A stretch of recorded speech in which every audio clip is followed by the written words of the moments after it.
Hey everyone, Staci Wallace here for another Warrior DNA. Glad that you guys are here. I'm going to let it fill up just a few minutes and let you guys join me. I have been out today, actually so excited about talking to you guys tonight about the #1 law in sales. Now, I know we got folks that are selling all kinds of widgets and gadgets and skins, lotions, potions, pills, services. And here, what we're going to talk about tonight is going to be the #1 law, no matter what you're selling, the #1 law in sales. If you know this one thing, it will help you with 85% of the rest of your other skills. Now, right now, actually, people who get jobs and hold down jobs, you know, my son right now, it's really interesting because he's managing multiple streams of income. He's got a job, he's been in other job interviews. We've been talking to him about, you know, he's always looking at how can I better myself, how can I increase my people skills, how can I increase my leadership skills. We let him know that, you know, 15% of why you get a job and why you hold down a job, this is the same for those of you who are entrepreneurs, because Peyton is both an entrepreneur and at 16 years old, we also want him to know what it is to serve another man's vision. So he's finding some great men, great leaders, great women that he can actually say, I like what their company stands for, and I'm going to strategically offer my skills to them so that I can learn from their skill sets as well. Well, guess what? 15% of why you get a job and why you hold down a job is your technical abilities. Only 15%. Isn't that crazy? You think of all the years that you put into getting that degree, going into debt, constantly thinking, I got to get smarter, when actually it might not be a pedigree that you need. It might be that you need better people skills.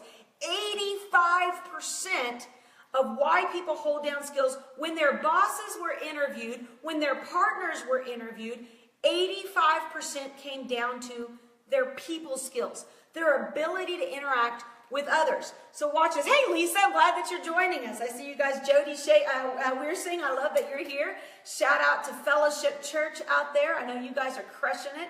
Love that. Well, here's what we're going to talk about. I see Denise on there. You know, next week, I am going to give you guys a sneak peek interview with a gal that is absolutely amazing. You can go to my Facebook page right now, and you'll see a before and after post of her. She lost 181 pounds in 18 months on one of my coaching programs, went away, had some life happen to her, family members passed away, went through depression, added the weight all back on. I'm sure you guys have never related to that, right? But she knows that warriors don't retreat, they reload. She got plugged back in. We're going to tell you her story next week and how she's been able to take it off again. It's a pretty amazing story. Anyhow, shout out to you, Denise. I love you. You are powerful beyond words. Can't wait to share your story. Anyhow, okay, so let's take a look at this right now. The #1 law of sales is seek to listen, not to be heard. Seek to listen, not to be heard. Now, what does that mean? You know, so many times, I know our pastor, Keith Craft, he always says, seek to understand, not to be understood. Because in marriage, a lot of times, you're looking for that other person to understand you. You know, why don't you understand me? Why don't you talk to me the way I want to be talked to? And really, the best way to develop relationships is to seek to understand, not to be understood. In other words, remove your right to be right. Well, in sales, it's the same thing. You know, I was going through all of my old sales books from the 1990s and just pouring through them, actually reminiscing a little bit about Zig Ziglar and my relationship with him and all those years I got to travel with him. And I was thinking to myself, you know, it's interesting how much of his teachings laid on that statement. Seek to listen and not to just be heard. You know why that is because a great sales leader knows how to enter a room and begin to ask the right questions so that they can create the right solutions. Now, we talked about this last week when we talked about sales strategies. I encourage you to go back and look at that video from our Warrior DNA last week. We're going to stay on this topic of sales and transformation and how that can literally revolutionize your life. Well, one thing that I know is that if you are passionate about your business, if you're passionate about your relationships, if you're passionate about your marriage, you are going to have to be an effective salesperson. You know, today my son, we're getting ready to go to our national training event. There'll be over 20,000 people there. We're excited about that, and this is going to be the first one he's been to in a long time. So today we were going out and we were shopping and getting him some new suits and getting him all dressed up so he'll be fit, you know, looking dapper like he always does. But it's interesting that even at the age of 16, he's learned some very strategic sales strategies. I watched him today. We were in a meeting for Guatemala, and they're raising funds for their Guatemala trip, for their missions trip. And again, I watched him sitting in that meeting, and the kid has got some savvy sales skills. Well, what is going to be important for him in life is not just that he has technical sales skills, but he has the people skills to go with it. So today I want to show you 4 things that the 4 stages of growth in your sales development. I encourage you right now, if you are watching this, let me just see who's on with me. Hey, 1010, Rockstar. Oh my gosh, you are like crazy mania gun guy. Actually, I love you. It's pretty cool to watch your post, 1010. Dominic, I know you had bronchitis there, I think, for a couple of weeks. I hope you guys are feeling better, and we're certainly praying for you. David Stroud, love you. Love your posts about Elevate Life Church. I see a bunch of other popping on there. Anyhow, let me jump into this. We're going to go through the 4 stages of sales growth, and this is really important when you think about yourself and you think about how well you seek to listen. So when you go into the room, and this is really good for those of you who are wanting to learn more about social media strategies.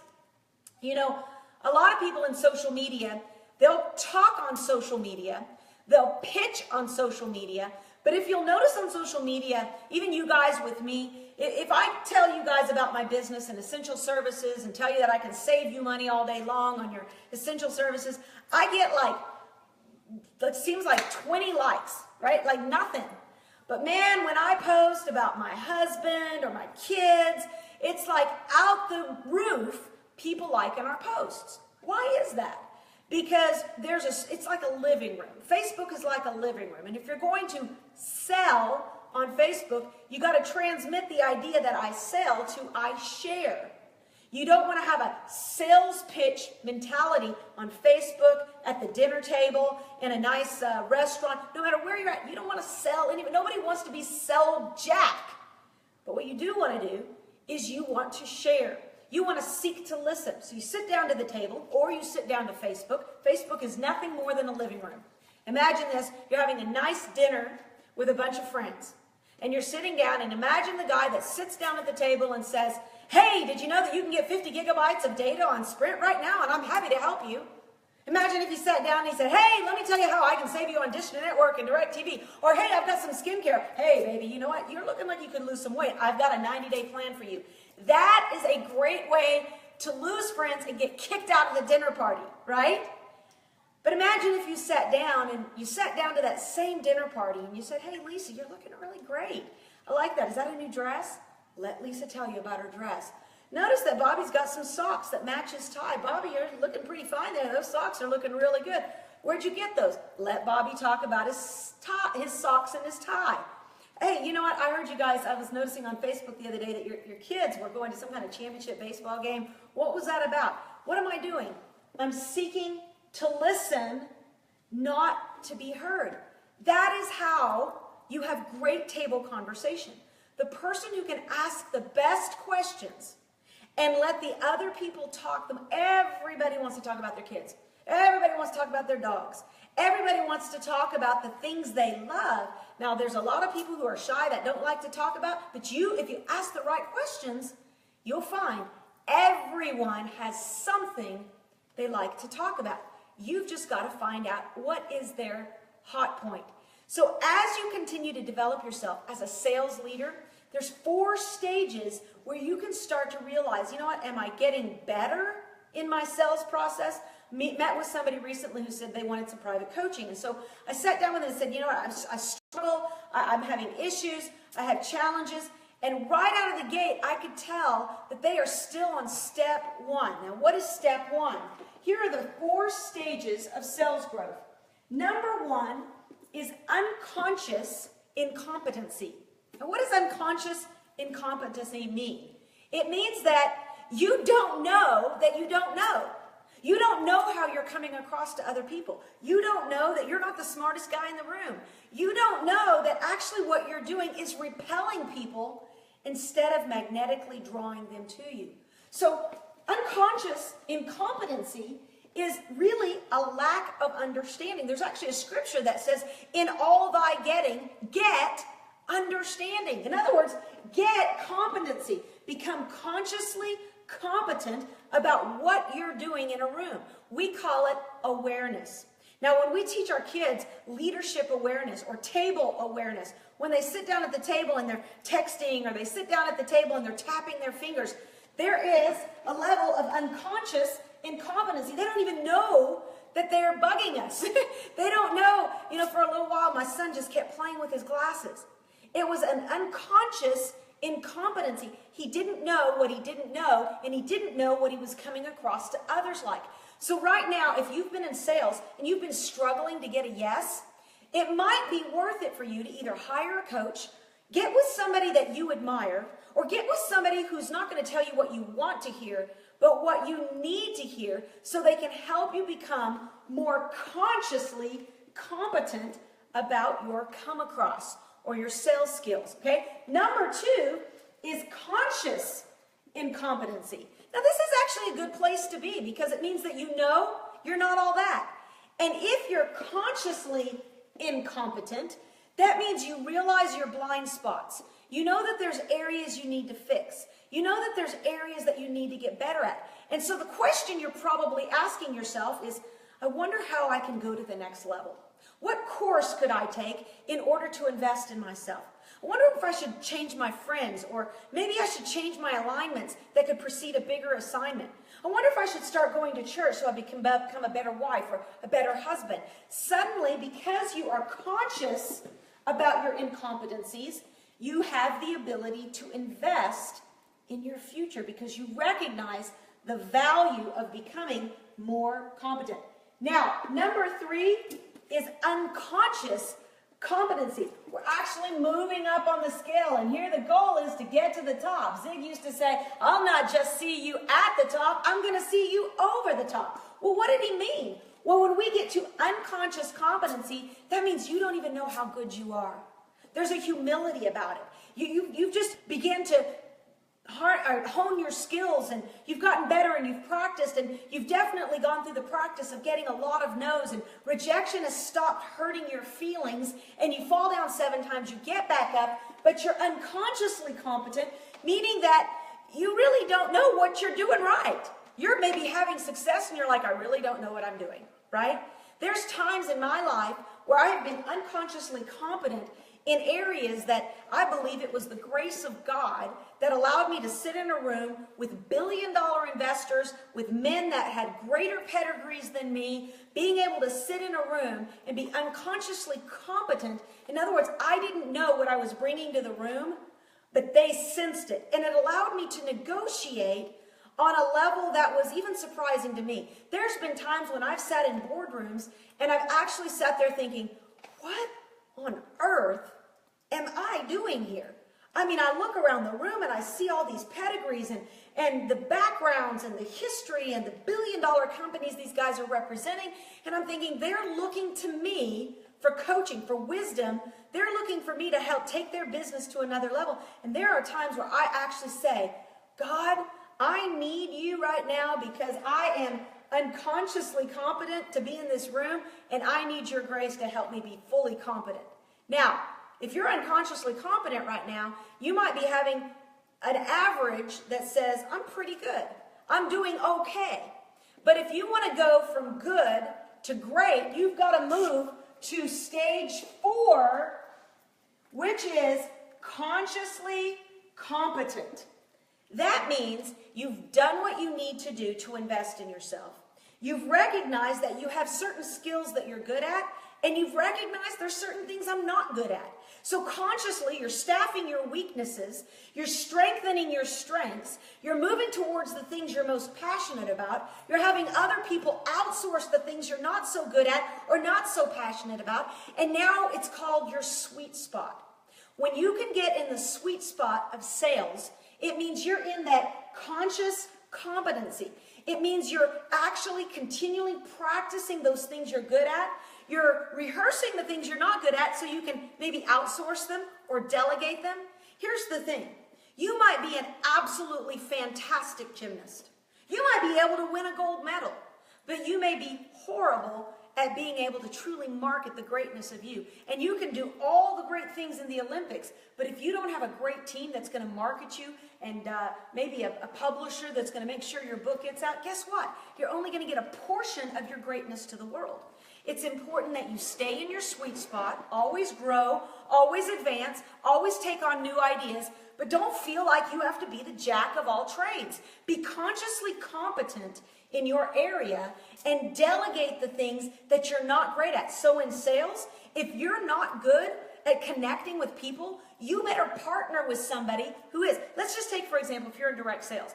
I remember I was in direct sales, and I was really, really good. I had about a 90% closing ratio when I was selling nutrition, and I was able to really connect with you. I could walk into a gas station, and I remember I had this partner of mine. She absolutely loved pastoring people. She liked the coaching process, holding their hand, making sure they're staying committed. Well, I was more of an evangelist. I like to get in there, get everybody fired up, get them to say yes, and move on. And she and I made such a great team. And the reason was because she really didn't like as much what I did.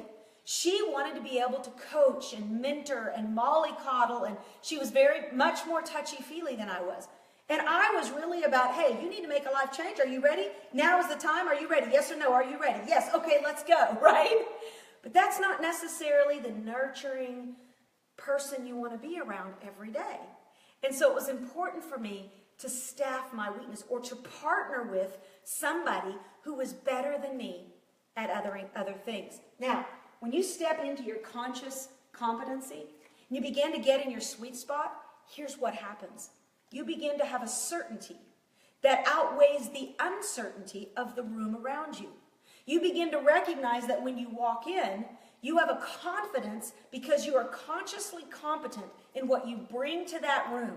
When you walk into maybe it's a Starbucks and you're going to sit down with somebody, if you become consciously competent in your products or your services, and you know that you know that you know that if they will say yes, that you have the ability to change their life, your certainty will go through the roof, and you will be able to come across as if you believe what you believe in your products, and guess what?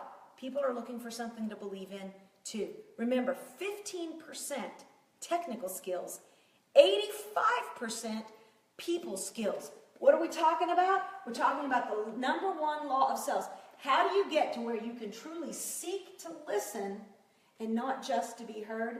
You got to go through the stages of sales growth and make sure you're getting into your sweet spot. I love you guys. I hope you share this with your teams. We're going to be back here, of course, live at 5 next Sunday, Warrior DNA. Share this, like it. Give me comments. I love connecting with you guys. I'll comment back after this. Let me just see what's going on here. Oh, you guys are awesome. You know, I'm gonna pop back on after this is over, and I'll message back to you guys, and we can chat for a few minutes. But I love you. This is going to be a great week. Hit the reset button of your life. Make sure that whatever happened in this last week, leave it behind. Cut the cords. Let yesterday be it. Nothing you can do about what happened last week. But guess what? You can become consciously competent about this next week. Be strategic. Be intentional about where you put your time. And remember, now is the time. This is the place. And you are the one to help us make life better for many. God bless everyone.